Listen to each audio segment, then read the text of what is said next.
money. That's what I always say. You always follow the money. Yeah. This is Follow the Money with Mitch Moss and Paulie Howard on VSiN.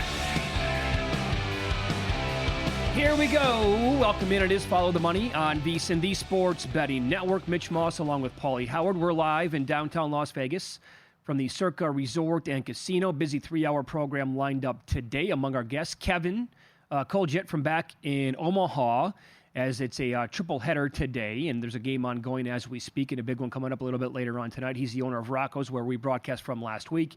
Jeff Seeley, best bets on the Travelers Championship this weekend on the PGA Tour. Dennis Bernstein live in Sunrise, Florida. Game 6 tonight, Stanley Cup Final. And a ton to get into with Derek Stevens, the owner of this great property, a little bit later on during his regular Tuesday appearance. We'll go heavy baseball today. Again, the NHL will hit it several times. And we do have news this afternoon on the heels of Game 5 last night, Paulie, in the NBA Finals, one in which the Oklahoma City took a 3-2 series lead by covering that game, and by the way, going over, and then we're planning on coming in today. What's going to happen in Game 6? Goes back to Indiana. Point spread, where's it at? And then Shams Shirini over at ESPN tweeted out, and this was up in the air, right? We did not know. Halliburton was hurt last night. What was the severity of the calf? Shams tweeted out an hour ago. It is believed that Tyrese Halliburton suffered a strained right calf, and now he's going to have to undergo an MRI to determine how severe it is. And numbers are on the move from a betting standpoint, because Indiana was catching about 4.5, maybe 5 points before the news. After that, OKC jumped up to a 7-point favorite at some books. And ever since, Paulie settling in here at 6.5, the total down from about 224 to 222.5. The adjusted series price is now as high as minus 2,000. Yeah. This is when I hate the Warrior mentality, when he said after the game, if I'm walking, I'm playing. But you can't go out there and hurt your team. And then what McConnell was giving you in place of Halliburton, I can't believe they just... Remember, he was limping after Game 2. And then he's clearly hurt. And what happened in the first quarter when he made that drive, he's giving you nothing. He's compromised. He's 0 of 6 and has 4 points, and you run him out there. Everything goes against you. 22 turnovers. Williams is Superman. It's a 2-point game in the fourth quarter. Yep. And he takes McConnell out? Right.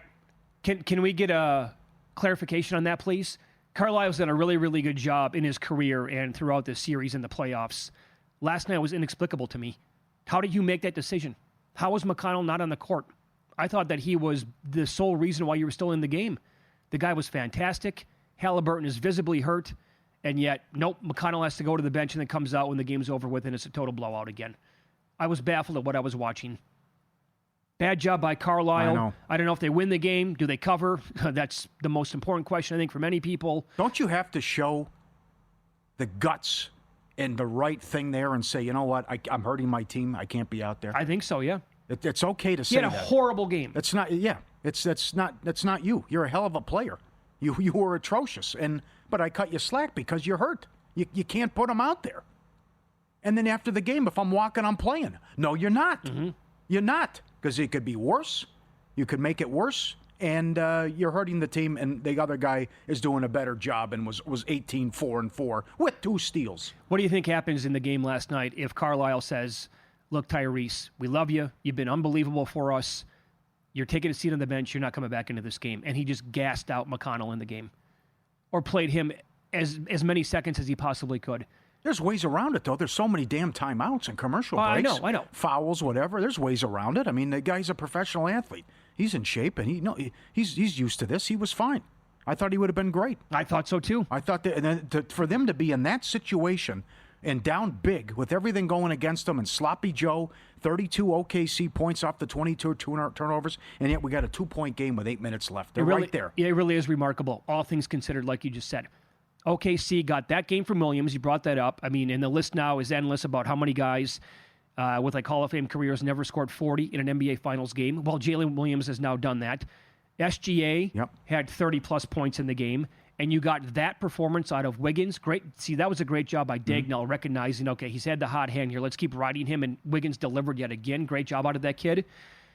And yet, Halliburton had the worst game he's had maybe all year long.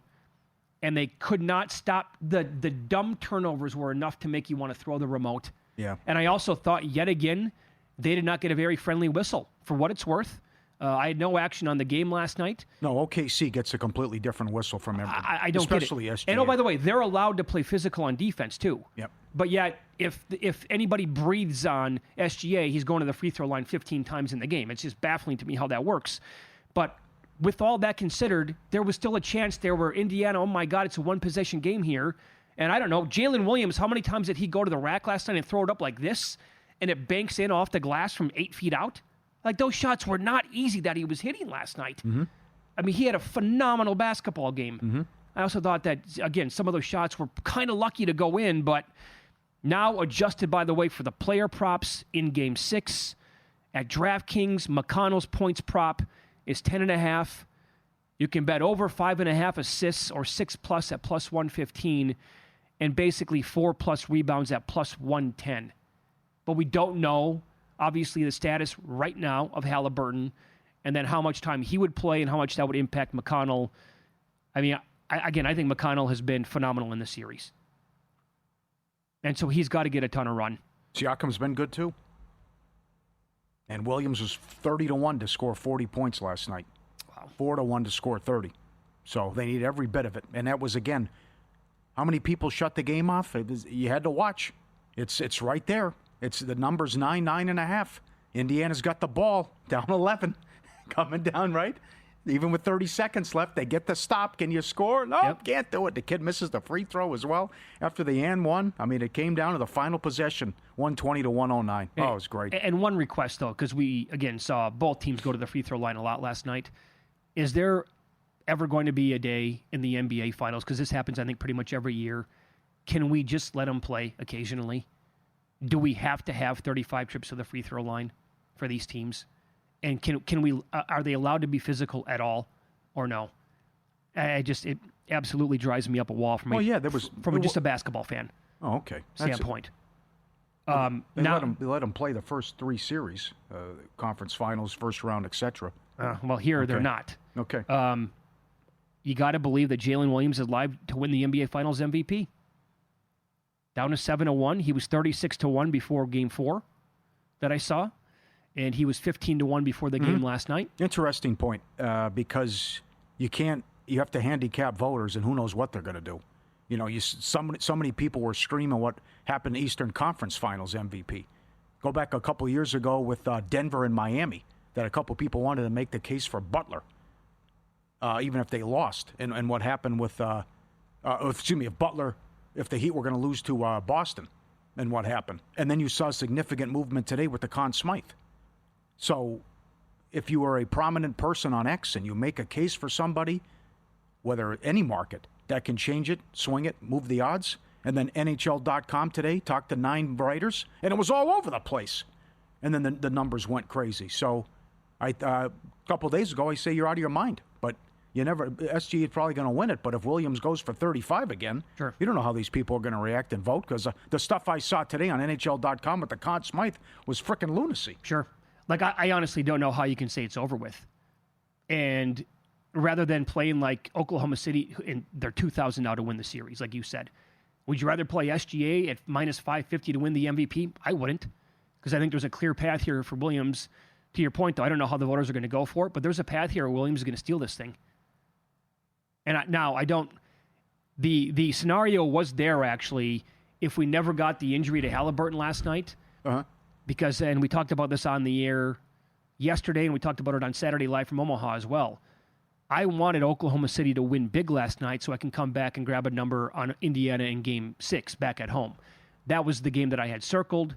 I targeted that game, but now kind of all bets are off because I obviously have no idea what's going to happen here. I guess the good news is, with them playing last night, we do not get Game 6 Wednesday night. They play it on Thursday night. So there is that extra day off, but again, if it's a severe calf strain, then that's clearly going to impact Tyrese Halliburton all the way until Thursday. It's not like it's going to be worn off by that time and he's going to be good to go.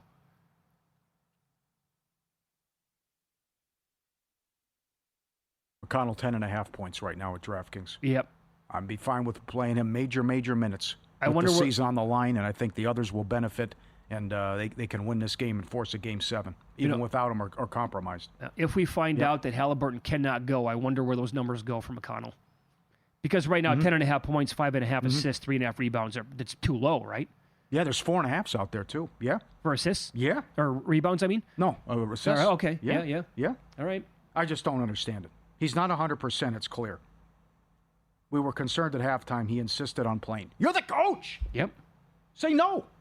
How much power do the players actually have to have? You're exactly right with that. You're watching the game unfold. You're down by 14 points. We can't possibly paint a picture of how bad he was. You all watched the game last night, probably, if you're listening to the show right now. You know Halliburton was awful in the game, and he's not giving you a good enough chance to win it. And McConnell was. That's the big thing. The other guy was a superstar. Yeah. No doubt about it. That's that one like- was tough. That's like college basketball coaches. I can't play my 4-star over my 5-star because I know he's better, but the kid's a 5-star. I can't sit him. John Calipari, he's done that his entire career. It's idiotic. Play the kid who is, giving you a better chance to win, and basically who's a better basketball player at that time. So, by the way, on the flip side for the NBA Finals MVP, the two guys who are the short shots for Indiana, Siakam's 13, Halliburton all the way up to 33-1 now. Up next, more on Game 6 Stanley Cup Final. We'll go over the latest odds on the game, props, and someone here at VSiN has 18 bets on the game. We'll run some of those down next here on VSiN.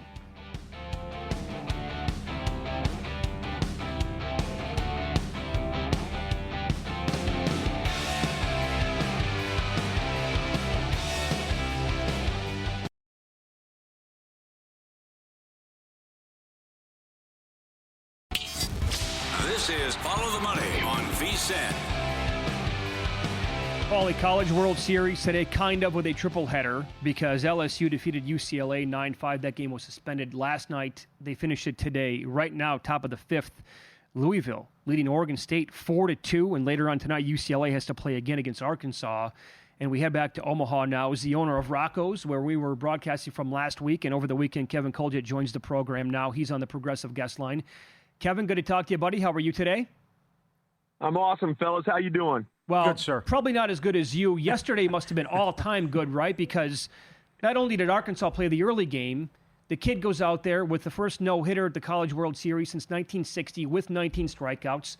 So those 26,000 fans have to empty the stadium feeling great after that.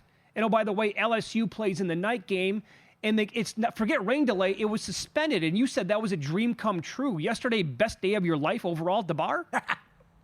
It was. I tell you what, it was a top three, no doubt about it. It didn't reach a championship game numbers, but it was up there. And the great thing about it was they kept waiting for the game to end. Like I told you guys, every time a lightning strikes, they delay it 40 more minutes. So they can't officially call the game until 10:20 because you can't throw a pitch after 11 o'clock and start a game back up. So those fans came out of the stadium and they had nothing to do for 5 hours but hang out with me and Rocco. So it kind of worked out really good. They turned.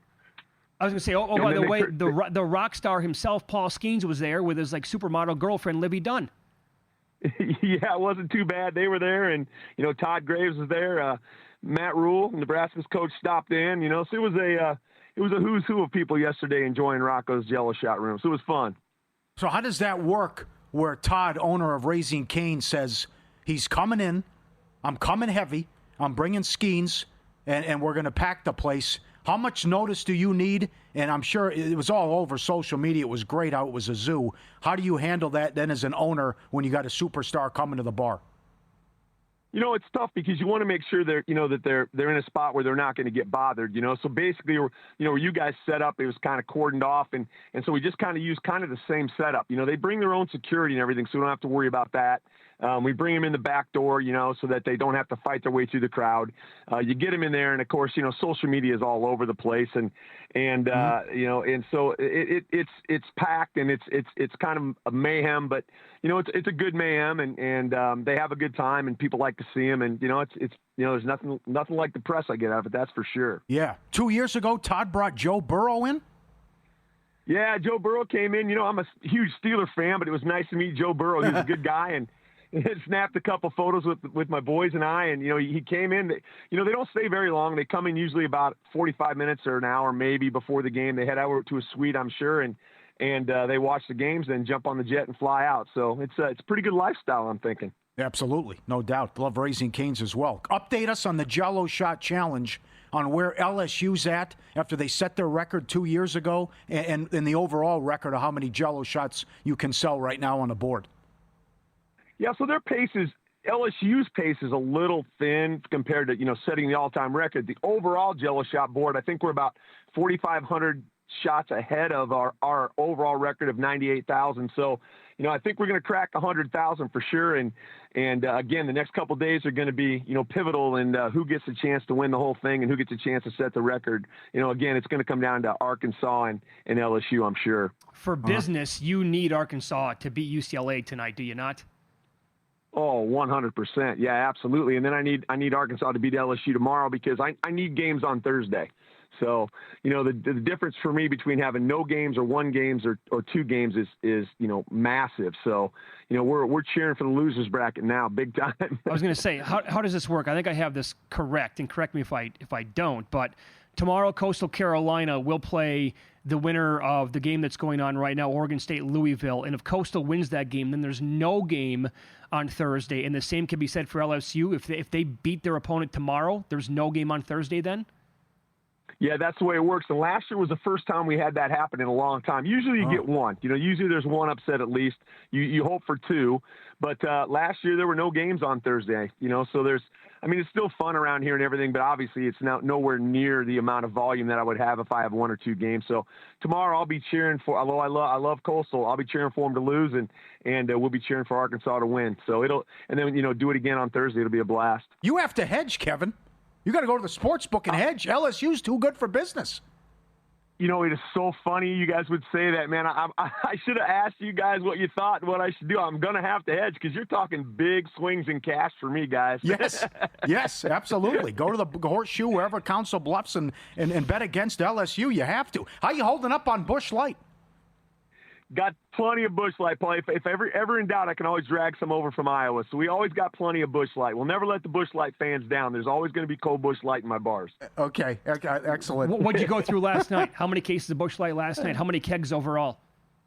Oh, my gosh. I think I loaded in this morning. I think I loaded in 140 cases and another 30 or 40 kegs. So it was, it's a lot of, I'm getting a workout in the morning. Let's just put it that way. Wow.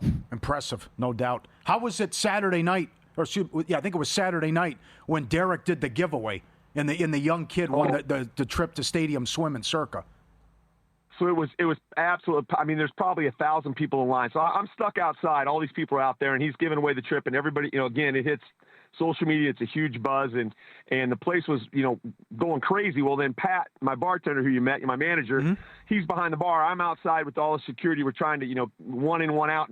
And Pat yells something about come behind the bar. Well, he meant the winner of the thing. We all come storming in like there's a riot going on. And I'm like, Pat, don't ever yell that over the speakers again. But we got it all toned down, and it was actually a guy from Council Bluffs where I'm from who won the trip. So that's kind of cool. And that was a cool thing for Derek to do, sort of a last second thing, but they were able to pull it off, and everybody was happy.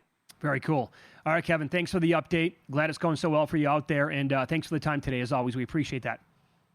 Hey, anytime, fellas. I appreciate it. Thank you very much. There you go. That's Kevin Coljet, who's the owner of Rocco's in Omaha, and he was on the Progressive Guest Line. I can't imagine what yesterday was like.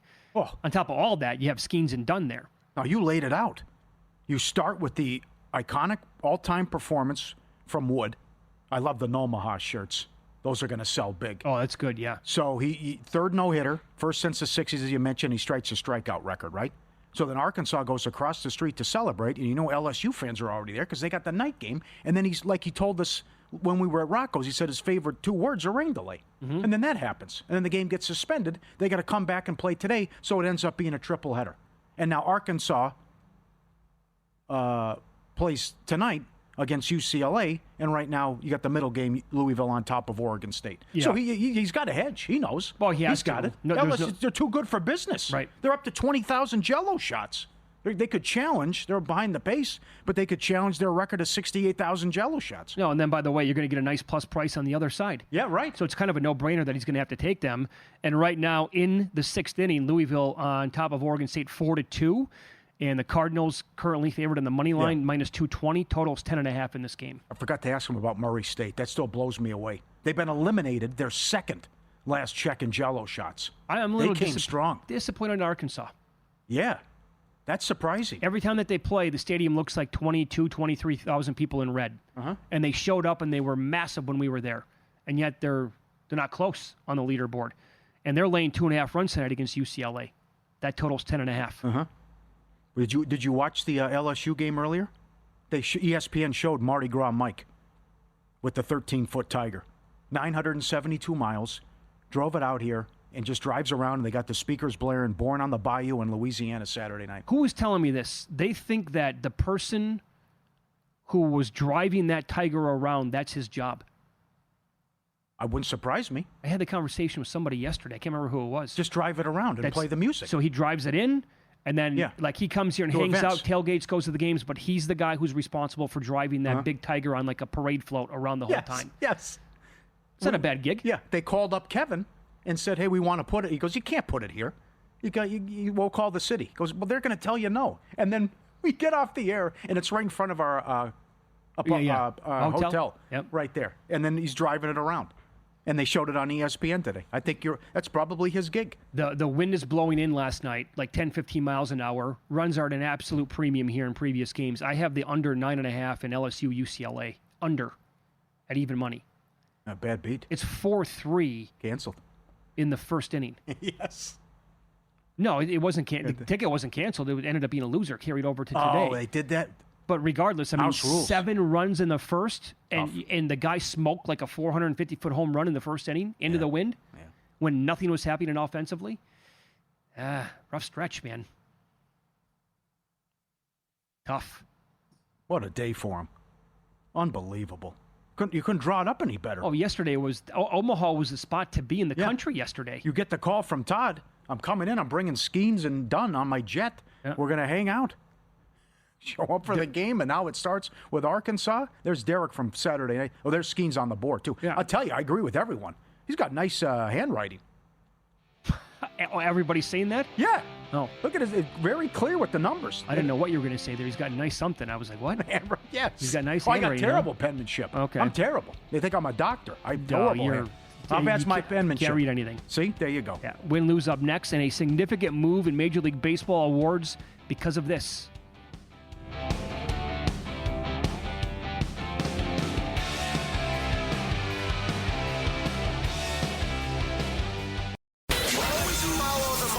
That's what I always say. You always follow the money. Yeah. This is Follow the Money with Mitch Moss and Paulie Howard on VSiN. Good to have you on board here on a Tuesday. Busy hour coming up, including a look at tonight's Major League Baseball card in 15 minutes. NHL, Stanley Cup Game 6, WNBA numbers as well. A bunch of props to hit. And here we head out to the Progressive Guest Line every Tuesday at this time. Jeff Seeley joins the program. You can follow him on X. He is at Cupmaker Jeff. Another good weekend for you, buddy, at the U.S. Open. Some of your bets that came in, you had Ortiz at a big price for top rest of the world. And Cam Young, top 5 at a big number as well, around 20-1. If you take those winning tickets out of it, and I said yesterday it was the most enjoyable Sunday of a major since Tiger won the Masters in 2019. Did you like the event? Did you like the U.S. Open final day coverage on Sunday? And from a pure entertainment perspective, yes. From a betting perspective, no, because most of my guys are out of it, right? But yes, I thought it was very entertaining, and I liked it much more than Tiger winning the Masters because Tiger beat Koepka. So I'm a little biased on that front, but no, I mean, I thought it was very entertaining. I thought it made for great television, and anytime you see the best players in the world struggling like average everyday guys do on the golf course, especially when you're playing, it's summertime. We're all playing our big tournaments at our clubs and everything. And when you have a rain delay and you're playing in thick, wet, rough, we've all been through it. It's a challenge. And to see those guys deal with it, I thought it was really entertaining. I just couldn't believe at the end that nobody could hit a freaking fairway. That blew me away. Yeah. It was dynamite television with a 5-6 tie late, only a couple shots back, and the weather. Would there be a playoff? Would they get the round in? Could Rahm get there somehow in the clubhouse for over? What'd you think of the call with Burns and the standing water and not getting relief? Guys, I spend a lot of time around junior golf and rulings in general, and what Sam Burns had was the definition of standing water. If you lift your foot up and place your foot down and water pools around your shoe, that is the definition of standing water. I cannot believe that he didn't get relief. He got really, really screwed there. Would he have still won the tournament? I don't know, but he definitely got a bad ruling. And the fact that he asked the second official and the second official still had the same ruling kind of blows me away. Because, I mean, the fact that one could have messed it up, the fact that two did, something was crazy there. Oh, by the way, Jeff, you could tell by watching his body language, clearly impacted after that. Oh, sure. Yeah. You bet. You bet. Totally agree. Oh, it bothered him, no doubt. Oh. Okay, let's get to the Travelers this week. It's a damn good field yet again, and guess what? Scotty Scheffler is involved, so his number is not going to be large. It's like around 3-1. What do you want to do? How do you plan on attacking Scotty this weekend? Well, guys, in these elevated events too, right? It's really hard to beat Scotty. I mean, you're going to get 4 rounds out of him. I mean, he's any model you run except for one I ran, he's going to grade out the best. So, like I do in these scenarios, if I'm going to play Scotty, I look to parlay him with something else, whether it's a baseball game, whether it's WNBA, whatever it might be. And then if I'm going to play the other guys, I'm certainly looking at the winner without markets and placement markets, and that's really where I'm going to focus this week as we talk through some of these guys. Are you touching Rory? No, I'm not touching Rory. Although Rory's performance on Sunday wasn't terrible, and the fact that he made the cut and actually beat some folks that like Bryson, who that was expensive for me. Mm.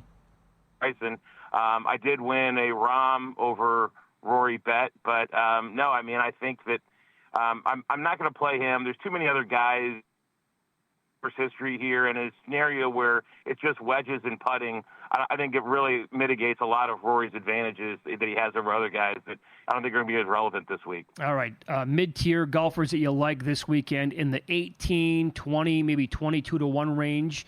You're going to go to war with Patrick Cantlay. Why do you like him, and how are you going to bet him?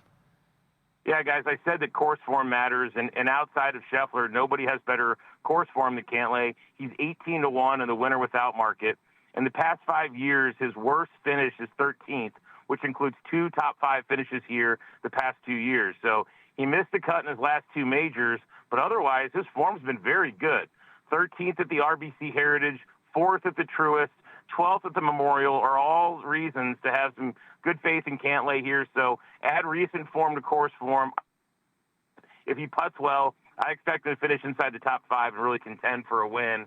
Certainly a winner without Scotty would not surprise me at all. All right, you got a terrible U.S. Open, but why you want to back Straka here? Yeah, I mean, I think that when you think of Wedge Fest, Sepp Straka is one of the first guys I think of, and he's 25-1 in the winner without market.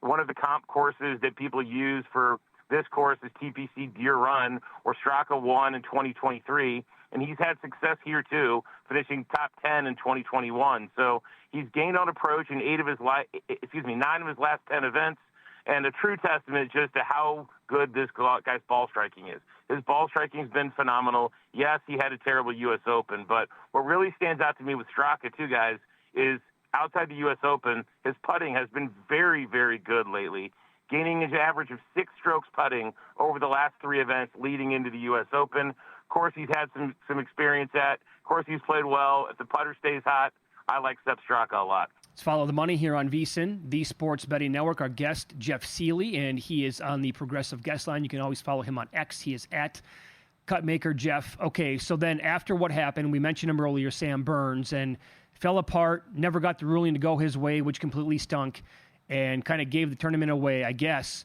What do you want to do with him this week then? Do you think he can recover, get off the mat, and is he worth a bet somehow?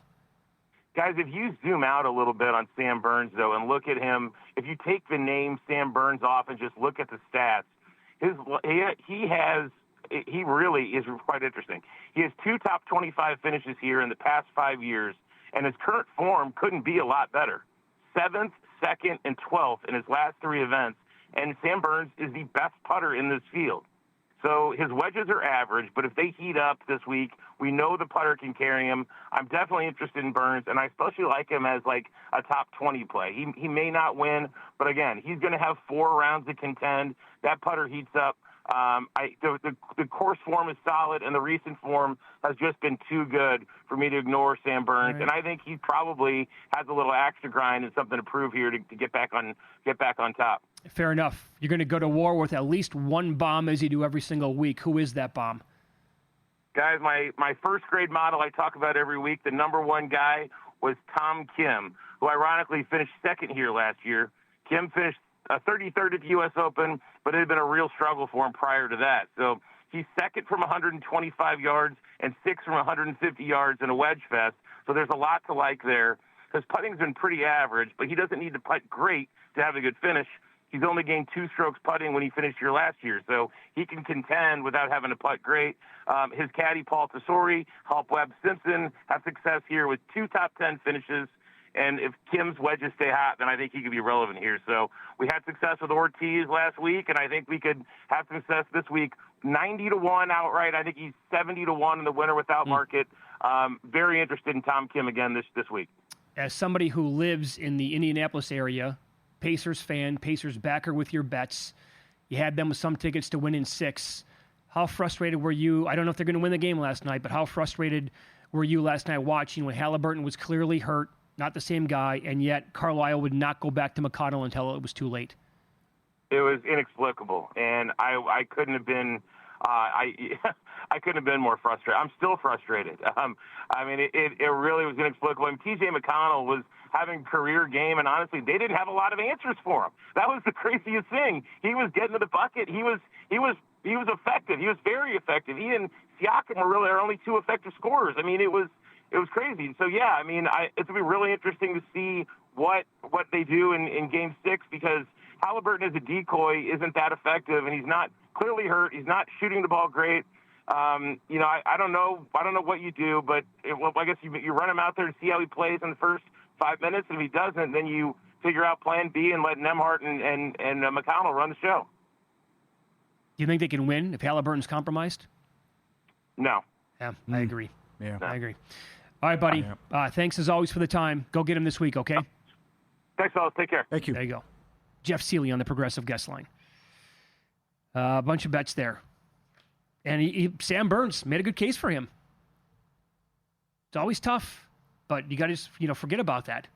What happened last? Did you say that on air or off air that Van Pelt talked to a pro, or so a pro texted him immediately and said 100 times out of 100 times you get relief there? No, I did not say that on the air. Okay. I think that might have been, was it Luke who told us? Tim Murray, I think. Oh, Tim Murray did, yeah, okay. Yeah. And then he said he would have been arrested. He would have been arrested. I'm with Jeff. That's the definition of standing water. Sure. And then he's spot on. He goes to a second person. Yes. No, sorry. It just, you put your foot down and just oozes out. Right. All of a sudden. Here it is. Now, the other thing was what Adam Scott said. Adam Scott said, quote, virtually unplayable. And then this area on the course here on the hole is slanted. So that's why there's so much water as well coming down with all the rain. Mm-hmm. And they say, no soup for you. And then he blows the shot in the tournament. Well, and he was irate before and after, and then just the wheels came off. When down the backstretch of the back nine on Sunday, when it was Burns and Scott and some others were finding the rough, and especially like around the bunkers, you had no chance. If that's where your shot was going to go, you were cooked, and you were going to have a bogey or maybe worse. Mm-hmm. I love the don't hit it there crowd guy. Just don't hit it there. Oh, okay. Well, thanks. All right. It's like if you're in the rough. Well, don't hit it there. One problem, right? Yeah. Okay. It's easy. It's good. Golf, very easy game. U.S. Opens usually I'll tell you. trend that way, right? We're still doing it, too. The getting the hole guy on a par 5 It was all day tee. Sunday. It's getting worse. Getting the hole on a par 5 tee shot. Put him in prison. Today's Major League Baseball card is up next. It is screaming to bet the under on paper. I will run down the alarming numbers next.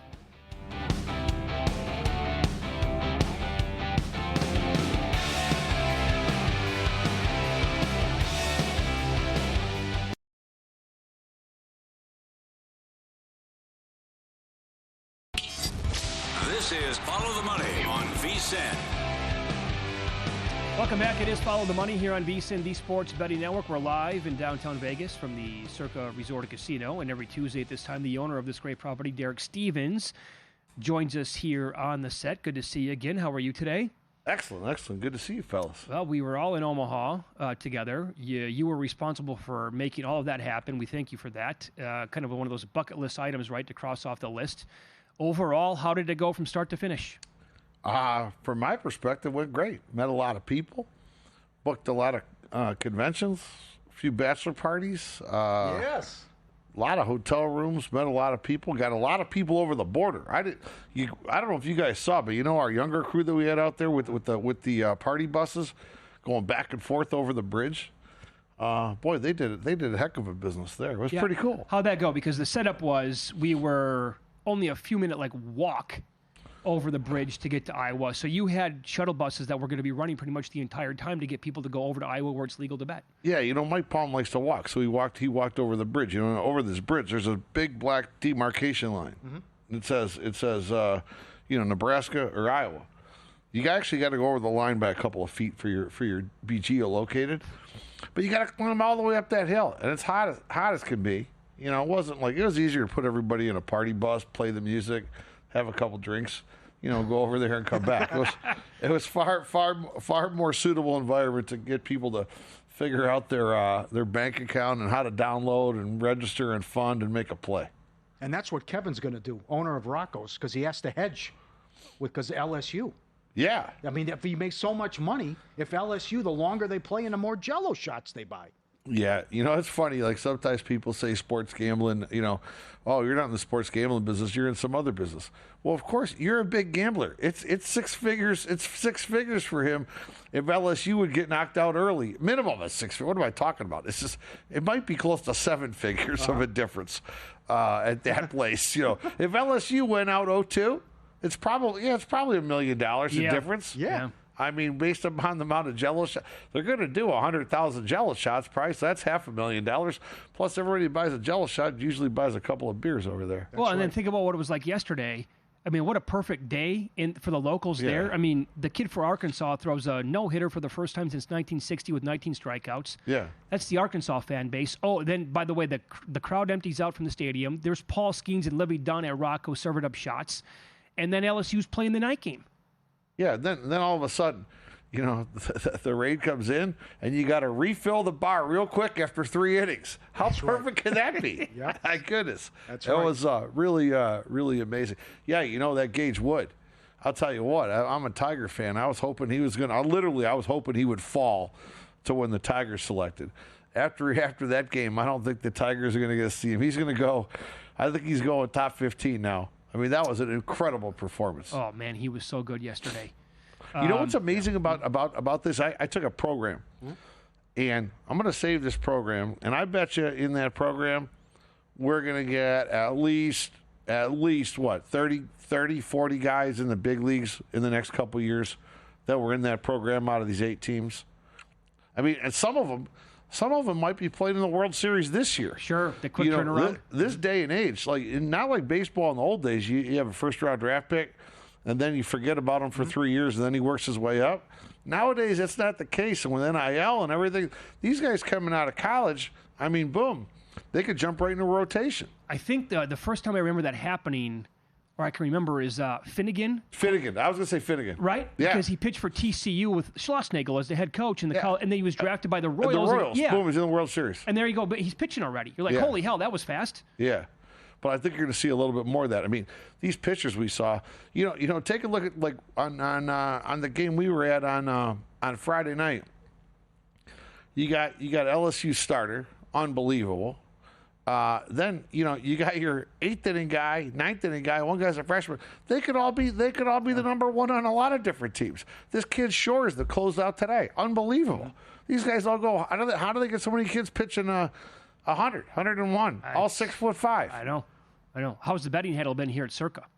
It's been pretty good. All right. Keeps growing. I mean, that's the whole thing. I mean, sports don't people just don't come out of nothing. I mean, you got to keep growing this thing, and I think college baseball, they keep showing these games. As long as they keep showing more games on Friday nights during the season, then a lot more coverage on the regionals. And, every game covered on the regionals, super regionals. And now with this, I think it's been pretty good. Let me ask you this year. One contest. Sorry, did you want to go more College World Series? I was going to say, what event did you win? This was on Instagram, where you were participating in cooking at Omaha Steaks. Yeah, we got selected to be judges in the Omaha Steaks has this new product out. Their new Omaha Steaks Smash Burger products. They're really pushing it. Mm-hmm. So there were a total of 8 flights. And we had to judge one flight, and then we had to grill. It was 2-man teams. I got selected, and my partner was Wilbo. But on that day, Omaha Steaks changed his name from Wilbo to Grillbo. So we went out there and we judged, and it was so smoking hot. I mean, it had to be 25 degrees hotter because we were in this. It was so hot. But we watched, and then we got to go on. We got paired up. We were on the flight after Matt Rule, so the head coach of Nebraska, and then their AD. We were on the next flight after that. We had to go against some social media influencers. We kept it simple. We grilled up some onions. It's a double patty burger, a lot of cheese, a lot of seasoning. The grilled onions in the middle. We grilled both tops. It was delicious. I'm telling you, me and Wilbo and I were like, "Oh my God, this is pretty good. We have to do this a little more often." Yeah, it's going to be a product for them that's going to be sustainable. Then the way it sounds. Yeah, their smash burger was something. Oh, very good. Can't wait to try it then. Here at Circa, Survivor now. You guys announced this not even a month ago here on the show. Yeah. It's been 3.5 weeks thereabouts. Your number of entries now on the big board behind us is touching almost 1,000, which seems to be like way ahead of pace from previous years. Yeah. Do you guys have a projected number right now that you've kicked around? Or is it too early? For me, it's still too early. I mean, I'm still sweating. Every year I say this. I'm sweating out, but this is a big jump. What we're guaranteeing. So guaranteeing last year from 10 million up to 15. Trends are what they are, but trend's just a trend. Until trend gets broken. So we just got to get to this 21 million in the 2 contests, and then we got to throw in this extra sweat of Grandissimo in there. But I would say, the overall pace right now, it's cooking. So I'm really happy with the overall pace. If we can get to over $2 million worth of entries by the end of June, I'd be pretty happy with that. I like to see, like we see it out behind us now. Like last year, we only started seeing out here in the booths, the proxies, maybe starting like right after 4th of July, you'd have 1, and then they'd all the way through. Every now and then you'd have 2, but now we're having 2 or 3 proxies every day out here. Yeah. So I'm glad they're booking all these meetings and appointments up early. So it's great. Yeah. And typically, is it the last week to 10 days? On average, you guys do about 1,000 per day? Yeah, no, it'll be a lot more than that. Yeah, this year it will be. Yeah. We'll do. I wouldn't be surprised if we do. Let's say, we'll do 5 million in the last 3 days or so. I would bet. Good. When's the last time? It's also a sweat, though. What if it doesn't show up? No, don't say that. All right, it'll be fine. When's the last time you talked to Steve Cohen? Oh, I texted with him. Did you? I was before. It was just before the season. Just before the season. So you said this on a couple times on our show, that you go to the movies and just get the popcorn and leave. And it's a genius because so many people do it. And we reach in I do that all the time. That's a great move. Look what the Mets are doing. The home run, Big Apple popcorn bucket, $20, you can refill it. It's really good.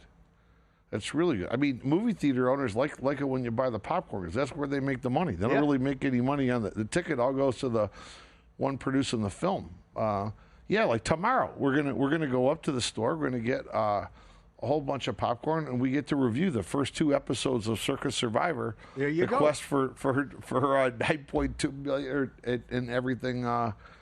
And everything. So, or 10. What is 14, it? 14.2 million. Yeah, I'm still on last year. The quest for 14.2 million. We get to watch the first 2 episodes upstairs. I'm bringing in bags of popcorn. so we can watch it. You're talking about here at Oh, Circa. wow. Yeah, we're doing it up in our boardroom. And so you're going to go to, what, Suncoast or another theater to get the popcorn? The Suncoast takeout popcorn, I actually like it. I like that the best. The Suncoast takeout popcorn is really good. They allow you to put the butter on the side and everything you need. So they sell it in these big plastic bags that Ziploc. So it's a Ziploc bag. It's specifically made for takeout. It'll hold like 10 big buckets worth. It's unbelievable. They have it down. That's an advantage Great play right scouting. That is awesome scouting. That's how you do it. All right. Very good, Derek. Thanks again for last week. Good to see you again. Thank you. Great to see you. A little cooler in here. A little bit. Up next, in pocket plays. We'll recap last night and tell you what we're betting here tonight and moving forward next.